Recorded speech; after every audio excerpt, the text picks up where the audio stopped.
அல்ஹம்துலில்லாஹி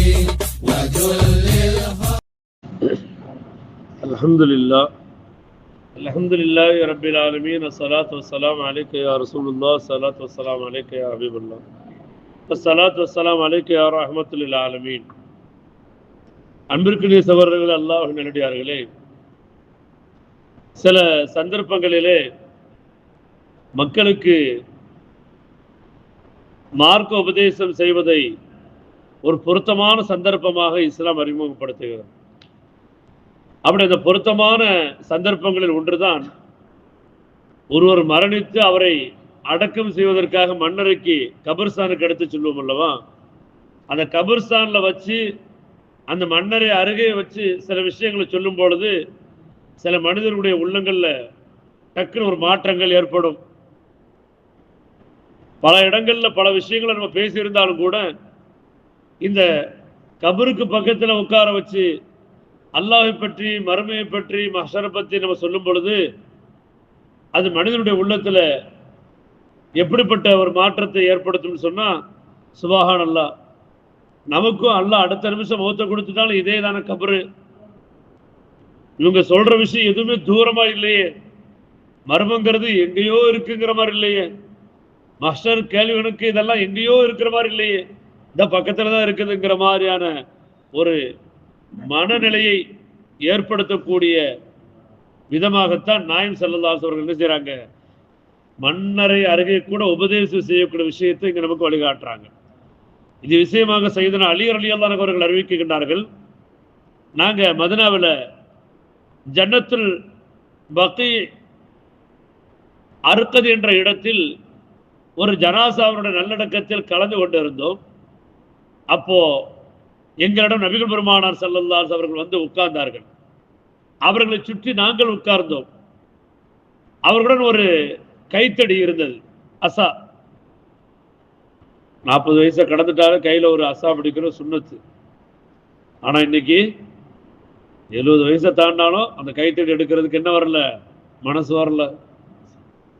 ஆனா ஒரு ஸ்டேஜில் கைத்தடி எடுக்கிறோம், எப்போ கீழே விழுந்துட்டாரு, இடுப்பு கலண்டு போச்சு, முட்டி வலியா இருக்குது, ஒருத்தர் சப்போர்ட் இருந்தாதான் தோலை கைப்பட்டு வர முடியுங்கிறப்போ அப்போ கையில நம்ம அசாவை எடுக்கிறோம்.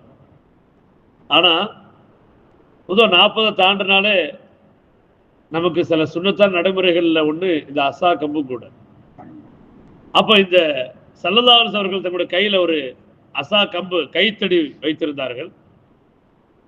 தன் தலையை குனிந்த அவர்கள் தன்னுடைய கைத்தடியால் தரையை அப்படியே லைட்டா அப்படி தோண்டினார்கள்.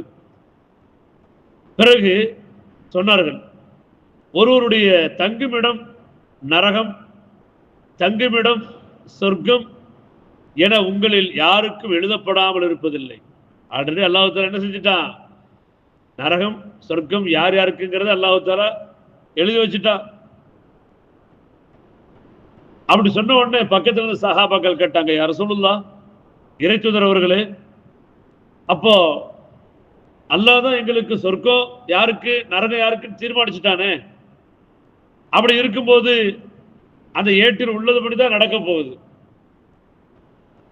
அந்த சந்தர்ப்பத்தில் அந்த ஏட்டில் உள்ளபடி நடக்கிறது என்று பொறுப்பு சாட்டி விட்டு நாங்கள் சும்மா இருந்து விடலாமா? ஏன்னா இப்படி கேள்வியெல்லாம் கேட்கறதுக்கு பின்னாடி ஆள் வரும்னு அப்பவே அல்லாஹ் தஆலா சஹாபாக்களை வச்சு கேட்க வைக்கிறான். அல்லாஹ் இன்னாருக்கு நரகம் இப்படி இப்படி இன்னாருக்கு சொர்க்கம் முடிவு செஞ்சுட்டான்ல. முடிவு செய்யப்பட்ட ஒண்ணுக்காக நம்மையே ஓடணும், முடிவு செய்யப்பட்ட ஒண்ணுக்காக நம்மையே இப்படி கடந்து கஷ்டப்படணும்? அந்த ஏட்டில் உள்ளது மாதிரியே நம்ம வாழ்ந்துட்டு போலாம்ல. யாருக்கு என்ன நசிபாதான்ப்பா கிடைக்கும் அப்படின்னு சொல்லி நம்ம அதுக்காக எந்த விதமான முயற்சி எடுக்காம அந்த ஏட்டின் மீதே பொறுப்பை சாட்டி விட்டு நாங்க இருந்துடலாமா என்று நாயக தோழர்கள் சஹாபா பெருமக்கள் கேட்டார்கள். ரசூலுல்லாஹி ஸல்லல்லாஹு அலைஹி அவர்கள் சொன்னார்கள், நீங்கள் நற்செயல்கள் செய்யுங்கள், நீங்கள் நல்ல அமல்களை செய்யுங்க, அப்படி பொறுப்பு சாட்டிட்டு இருக்காதீங்க, நல்ல அமல்களை செய்யுங்கள். சொர்க்கம் நரகம் எதற்கு படைக்கப்பட்டதோ அது அந்த நல்ல அமல்கள் அதை அடைய உள்ள வழிகள் அனைத்தும் இலகுவாக அமைந்திருக்கும் என்று சொன்னார்கள். உங்களுக்கு அல்லாஹ் தஆலா சொர்க்கத்தை நிர்ணயிச்சிருக்கிறான்னு சொன்னா நீங்க செய்யக்கூடிய நல்லமல்கள் உங்களை சொர்க்கத்துக்கு கொண்டு போறதுக்கு ரொம்ப ஈஸியா உங்களை கொண்டு போயிடும். அந்த நல்லமல்கள் ஒருத்தர் சொர்க்கத்துக்கு இழுத்துட்டு போகுதுன்னு சொன்னா இங்க என்ன அர்த்தம்? யாருக்கு அல்லாஹ் சொர்க்கத்தை நாடி விட்டானோ அவர்களுக்கு அல்லாஹ் தஆலா நல்லமல்கள் செய்யக்கூடிய ஒரு சூழலை, ஒரு பாக்கியத்தை, ஒரு நசீபை அல்லாஹ் தஆலா தந்து விடுகிறான். அதனால நீங்க செய்யக்கூடிய நல்லமல்களை செஞ்சுக்கிட்டே இருங்க.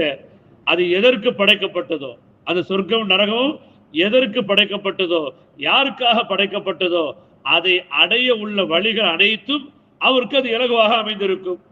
ஒரு பாவத்துக்கு மேல பாவம் செஞ்சுக்கிட்டே இருக்கிறாரா, அவர் நரகத்துக்கு போறதுக்குண்டான ரூட் அவருக்கு கிளியர் ஆகுதுன்னு அர்த்தம்.